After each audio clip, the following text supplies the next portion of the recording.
I saw this great pair of Dixie French provincial nightstands, $20 each. I grabbed them, I brought them home only to find out they're full of insulation, which, how does that get there? From mice. So I vacuumed that out, and then I keep doing my inspection. I mean, I brought them right home to look at them because I just knew there was something, and then I found all these droppings in the back.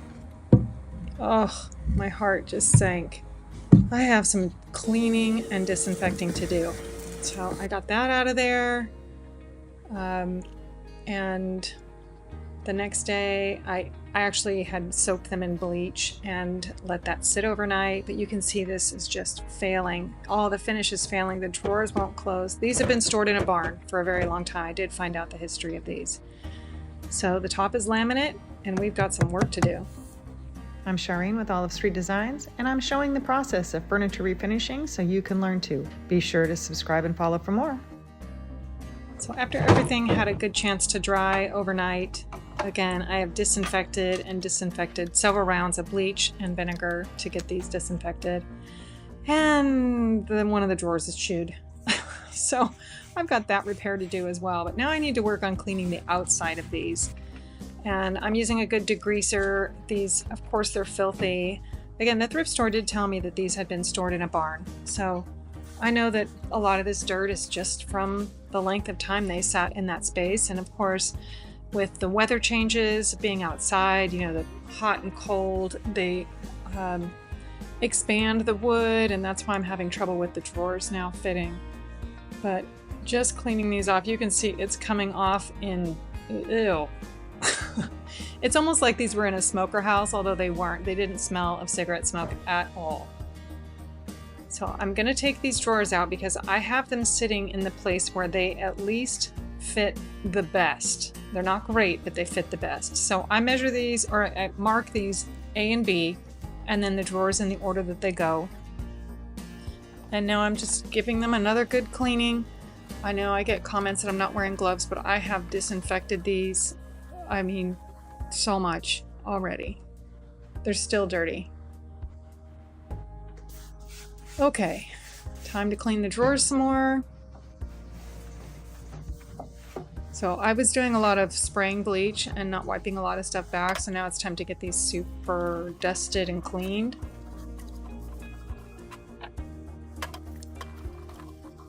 I spent a lot of time doing this. This is like my whole first day is just cleaning this thing.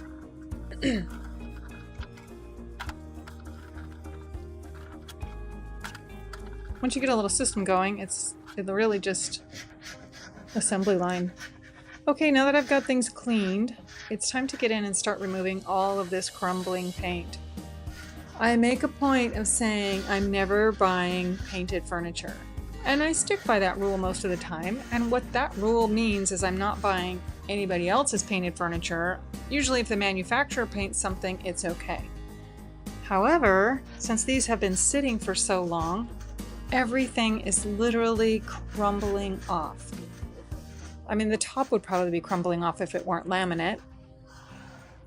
So I can't just paint over this because then of course my paint will just crumble right off too because the foundation for it is not good. So I've got to get all this off of here. I'm starting with 120 grit sandpaper. The sides and everything for the most part are pretty good. It's just along the curved areas and things. But I'm going to go in with a pad to do these curved areas. Now, if you don't have a SurfPrep, this is a fantastic alternative for a SurfPrep because this allows you to sand curved areas without making flat spots. Of course, you've got to keep this moving as well, but having a pad on there makes a huge difference. So I'm going in with an 80 grit on the top. I've got to scuff sand this laminate, and laminate is essentially plastic. It was very common back in the 70s, 60s, and 70s to do on furniture, and it had its place. I mean, this was, look at the top of this. It's like indestructible, and it looks fantastic, but it needs to be finished with the rest of my piece. So again, I'm going back in with my SurfPrep to do all these curved areas on the top because the Orbital would make kind of make some of the details go away, and I want to make sure that all those little ridges and everything, the details there, stay in place. So again, with the laminate, it just has to be treated differently, but you can certainly refinish it. These little contour blocks are fantastic for getting into these little areas where, one, the SurfPrep doesn't really get into, and you know, you just need a little extra something to do hand sanding, and these are fantastic for helping get in those curves.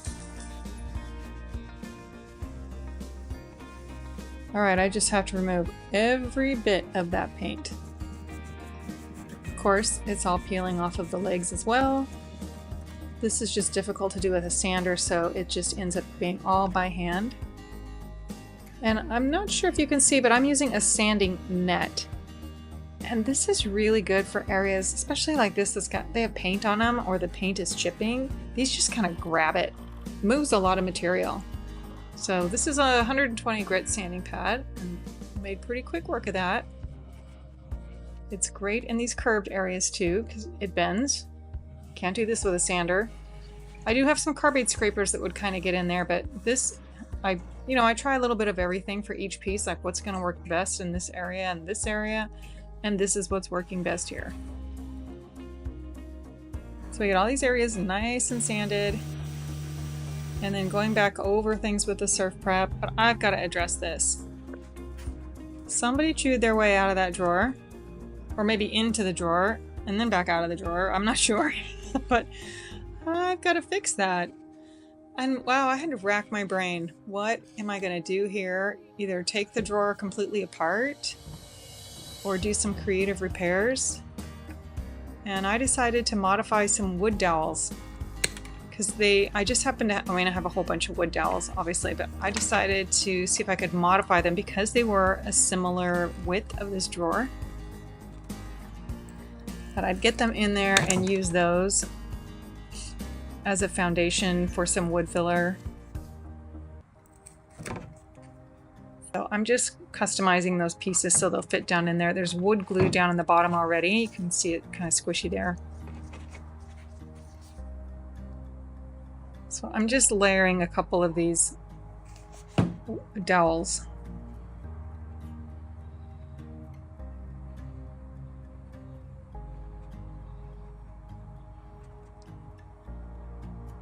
The only other thing that I thought of was to cut an actual square out of that and notch it out differently and then replace it with another piece of wood. But again, attaching it so that it will fit was a little bit more of an issue. So this is looking like it's going to work. So I have that sitting there, and I'm going to put some brad nails in it to make it sturdier. Had this been the bottom of the drawer, I certainly couldn't do this because running across the rail over and over and over, that wasn't going to work. But putting the glue on there, and then I clamped it so that it would stay in place while that glue sets. And just give it some time because I've got to make sure that that's a good solid repair. But now on to the drawers. Okay, I've got to do the same process on all the drawers. And these are MDF, and although these are Dixie, these are high quality pieces. Look at this finish. A lot of French provincial pieces, in order to get that curve, these are done out of MDF, a combination of wood and MDF. Like, parts of this is wood, and then parts of these are MDF. So it's kind of crazy, but the manufacturer, when they painted these, wasn't planning on having them stained or anything, so they didn't use the best wood. This dried overnight, come back, and those are actually, even without brad nails, they're actually super sturdy. This is the craziest repair I think I've ever done. I did put a couple of brad nails in there, and I guess I didn't film it, I'm sorry. So this is a fantastic wood filler. If you're ever at the store and you're like, I wonder which wood filler I should get for something sturdy. Now I could go in with Bondo. Of course, I love that material too. This is a great alternative. It has a acetone base, so it smells like acetone, but what that also does is make it dry fast. And that's the only drawback to it. And I never buy the big cans. I always buy the tiny little cans because I have a hard time using it up before it starts to harden. And sometimes I add more acetone to the container just to keep it so that I can use it longer. So now that I have the foundation with the dowels, I'm just building everything up with the wood filler. Just making the side of my drawer.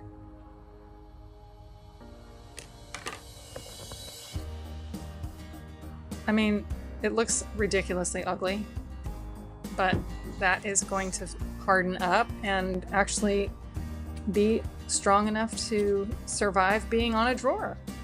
Okay, this is Bondo wood filler. All I'm using this for is to do the holes because I'm changing out the hardware. Now, I probably could have used this for the drawer repair, but this particular type of Bondo is not as hard as like the original kind that has it's blue. This one to me doesn't have the strength that that one does, so I actually like that wood filler product better. But I'm pushing that all the way through until it starts to bubble out the other side, and then I'm scraping it off the back. I want to make sure the entire hole is filled, not just a little layer over the top of it. So put it all the way through. And now I'm just sanding everything again to make sure it's all nice and smooth. Now that this has had a time to set up, I've got to go in and sand this all down.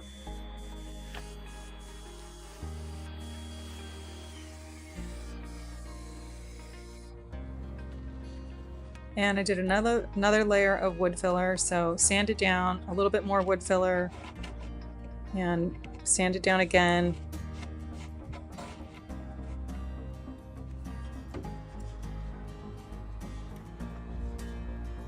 So now I'm just applying more wood filler, but just 2 rounds of that was all I needed, and I built that drawer completely up. It looked just fine. Okay, so remember we scuff sanded the top. That was to give this some grit. The other thing that I do with this is add a bonding primer. So this is my Lily Moon Eclipse bonding primer. I feel like this is just liquid glue in a jar.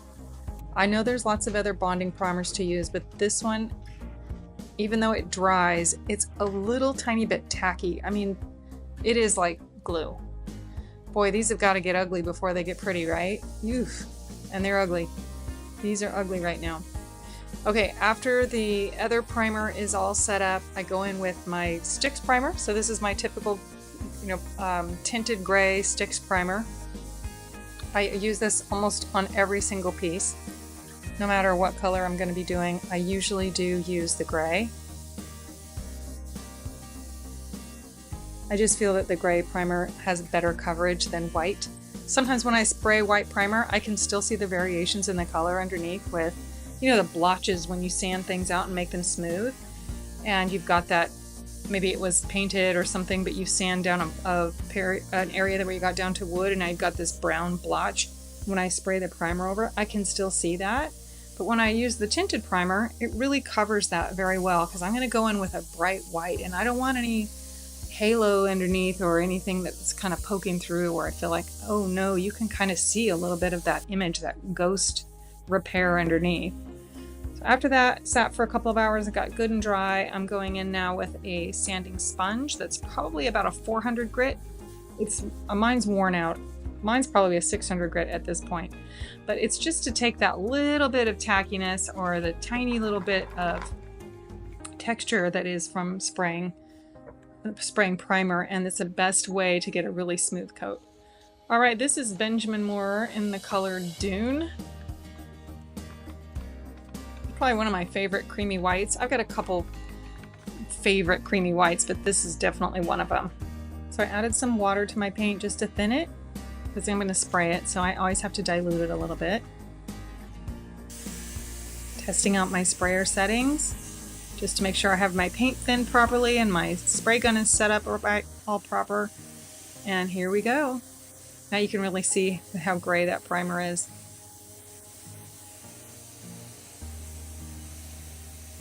But you can't see any of that stuff underneath. That gray primer really does provide some good coverage.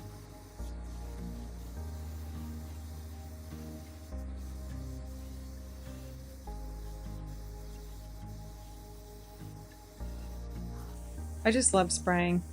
It creates such a beautiful finish. Now when you're spraying, you'll see I'm going to overlap each pass by about 50%. So it looks like I'm only going on with a tiny little bit, but that's only half of the pass. After that had a chance to dry, I went in and sanded that, going in with a second coat.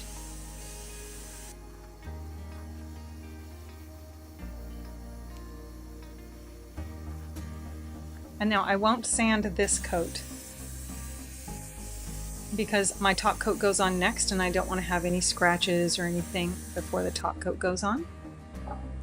But what I do before the top coat is drill the holes.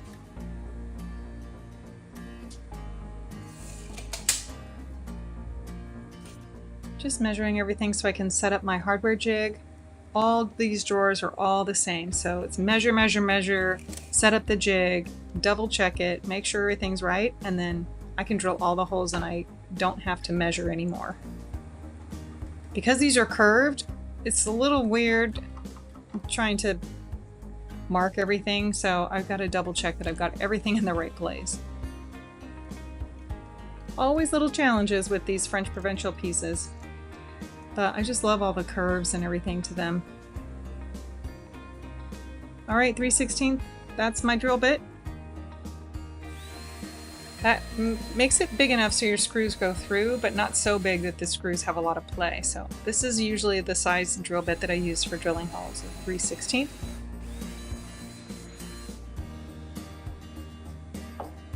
Verify that my holes are in the right spot before I proceed with the rest of the drawers, because that wouldn't be good.